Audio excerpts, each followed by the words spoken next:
2025 లేదా 26లో డిగ్రీ లేదా బీటెక్ చదివారా? సాఫ్ట్వేర్ జాబ్ కోసం ఎదురు చూస్తున్నారా? అయితే కోడ్ జ్ఞాన్ 100 డేస్ కోర్సులో చేరండి, జాబ్ సాధించండి. నమస్తే ఉమా గారు. నమస్తే అమ్మా. జూలై మాస ఫలితాలు కనుక మనం చూసుకుంటే ద్వాదశ రాశుల వరకు అసలు ఏ విధంగా ఉండబోతుంది అంటారు? ప్రత్యేకించి ఈ మాసంలో ఒక్కొక్క రాశి వారు ఏ జాగ్రత్తలు పాటించాలి? ముందుగా గోచార రీత్యా కనుక మనం చూసుకుంటే గ్రహ సంచారాన్ని బట్టి 12 రాశుల వరకు అసలు ఏ విధంగా ఉండే అవకాశం ఉంటుంది అంటారు? తప్పనిసరిగా అమ్మా, జూలై మాసంలో మనం తీసుకుంటే కనుక గ్రహ సంచారములన్నీ కూడా డీటెయిల్గా చూద్దామండి. ముందుగా జూలై 17వ తారీఖున రవిగ్రహ సంచారము మిథున రాశిలోంచి కర్కాటక రాశిలోకి ప్రవేశించబోతోందండి.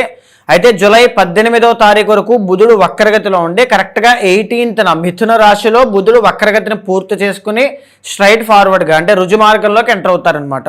జూలై మొత్తము కూడా కుజగ్రహ సంచారము వృషభ రాశిలోనే సంచారం జరుగుతూ ఉంటుందండి.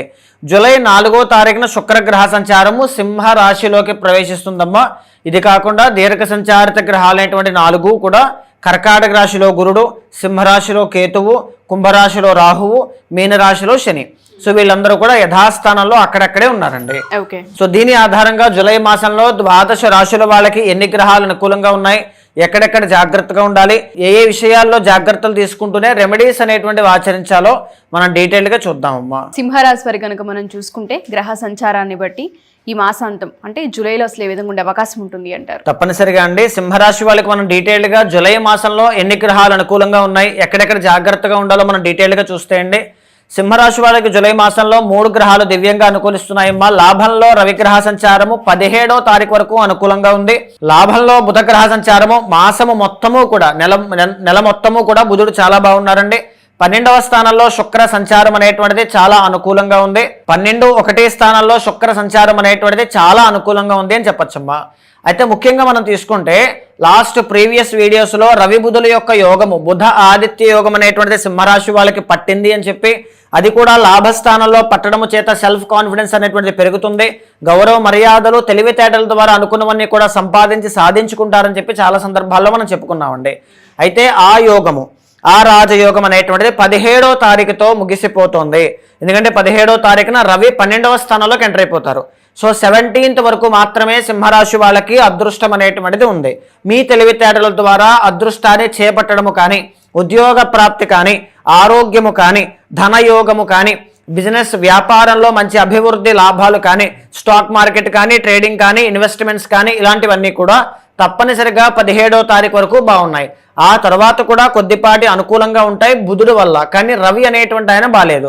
సో రవి అనేటువంటి ఆయన 17 తర్వాత బాలేదు కాబట్టి ఎలాంటి ఫలితాలు ఇస్తారు? జన్మానికి అధిపతి కాబట్టి అనారోగ్య సమస్యలు కనబడతాయి, ఫస్ట్ లార్డ్ కాబట్టి. సో తర్వాత కొద్దిపాటి అవమానాలు, పనుల్లో ఆటంకాలు 17 తర్వాత కనబడడం, కాన్ఫిడెన్స్ లెవెల్స్ అనేటువంటివి తగ్గడము, కోపము పెరగడము, ఫ్రస్ట్రేషను, స్ట్రెస్, యాంగ్జైటీ లాంటివి పెరగడంతో పాటుగా తలనొప్పులు, హెడేక్స్ అనేటువంటి 17వ తారీఖు తర్వాత ఎక్కువగా పెరుగుతాయమ్మా. 17th వరకు వెల్ అండ్ గుడ్ చాలా బాగుంది. 12వ స్థానము 1వ స్థానంలో శుక్రగ్రహ సంచారం వల్ల ధనయోగము అనేటువంటిది ఉంటుంది. 12లో శుక్రుడు ఉన్నప్పుడు ఎలాంటి ధనయోగాన్ని ఇస్తారండి? డబ్బులు ఖర్చు పెట్టుకోవడం. ఫర్ ఎగ్జాంపుల్, డబ్బు సంపాదించడానికి పరమార్థం ఏంటి అంటే ఖర్చు పెట్టుకోవడమేనండి, దాచుకోవడం కాదు. సో ఆ ఖర్చు పెట్టుకోవడం అనేటువంటిది చాలా క్వాలిటీగా ఖర్చు పెట్టుకోవడం, కావాల్సిన బట్టలు, కావాల్సిన ఫుడ్ కానీ, కావాల్సిన వస్తువులు కానీ కొనుగోలు చేయడం అనేటువంటిది 4వ తారీఖు లోపు జరిగితే 4వ తారీఖు తర్వాత నుంచి ఆ కొనుగోలు చేసిన వాటిని అనుభవించడం లాంటివి కనబడుతూ ఉంటాయి, ఫస్ట్ హౌస్లో శుక్రుడు కాబట్టి. అయితే ముఖ్యంగా మనం తీసుకుంటే అష్టమంలో శని, సప్తమంలో రాహు, జన్మంలో కేతు, 12లో గురుడు, ఈ దీర్ఘ సంచారిత గ్రహాలు 4 కూడా ఏదైతే వీక్ అయ్యాయో అవి కూడా ఇక్కడ ముఖ్యమైన రోల్ ప్లే చేస్తూ ఉంటాయండి. వాటి కోసం కూడా క్రిస్ప్గా మనం చెప్పుకుందామమ్మా. అష్టమంలో ఉన్నటువంటి శని ఏం చేస్తారు?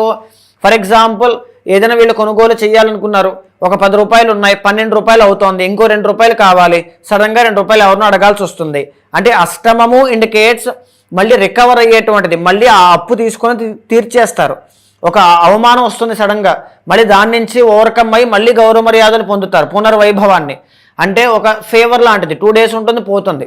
అష్టమము ఇండికేట్స్, అష్టమ శని అంటే కష్టం ఏదైనా వస్తుంది, బట్ వెంటనే దాని నుంచి రికవర్ అవుతారు కూడా. సడన్గా కష్టం రావడం, మళ్ళీ రికవర్ అవడం, ఇలాంటివి అన్ని ఆస్పెక్ట్స్లోనూ కూడా, హెల్త్ కానీ, మనీ కానీ, అవమానాలు కానీ, ఖర్చులు కానీ, ఇలా అన్ని ఆస్పెక్ట్స్లోనూ కూడా అష్టమ శని అనేటువంటిది ఎప్పుడు ఎలాంటి ప్రభావాలు ఇస్తుందో చెప్పలేము. వచ్చే సంవత్సరం వరకు ఉంది కాబట్టి ఈ నెలలో కూడా జాగ్రత్తగా ఉండాల్సిందే. ఓకే.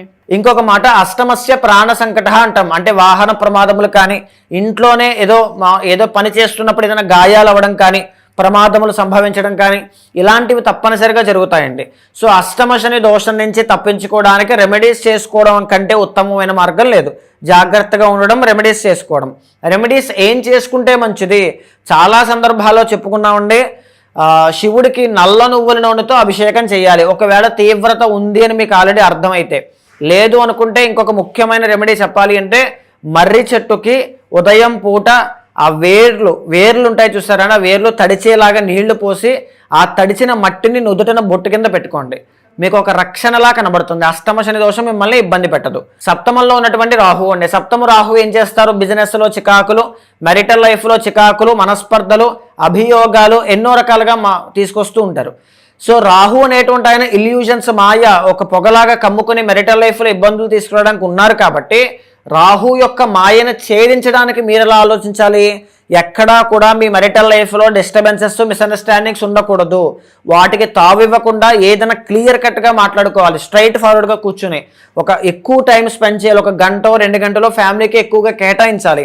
అప్పుడే మీ మెరిటల్ లైఫ్ అనేటువంటిది చాలా బాగుంటుంది. మిడిల్ మెన్స్ ఎవరైనా ఉంటే, మధ్యవర్తులు ఎవరైనా ఉండి మీ మధ్యలో దూరం ఇబ్బంది పెడుతూ ఉంటే వాళ్ళని ముందుగా దూరం పెట్టండి. వాళ్ళే రాహు. సో దూరం పెట్టండి, అప్పుడే బాగుంటుంది. జన్మల్లో ఉన్నటువంటి కేతు వల్ల ఏం జరుగుతూ ఉంటుంది? ఫర్ ఎగ్జాంపుల్, ఏ నిర్ణయం తీసుకున్నా దాంట్లో స్టేబుల్గా, స్టాండర్డ్గా ఆలోచించలేరు, ఉండలేరు. కన్సిస్టెన్సీ కనబడదు. ఉదయం ఒక ఆలోచన, సాయంత్రం ఒక ఆలోచన. సో వీటి నుంచి బయటపడాలి. దీనివల్ల ఏంటంటే మనశ్శాంతి ఉండదు. కాసేపు ఈ కలర్ బాగుంటుందని, కాసేపు ఇంకొక కలర్ బాగుంటుందని, ఇంకోటి ఏదో బాగుంటుందని, ఈ 3 కొన్నా సరే ఇంకోటి ఏదో బాగుంటుందేమో అనే ఒక సాటిస్ఫాక్షన్ కనబడదండి. దీనివల్ల సంతృప్తి ఉండదన్నమాట. నిద్ర ఉండదు, ఏమీ ఉండవు.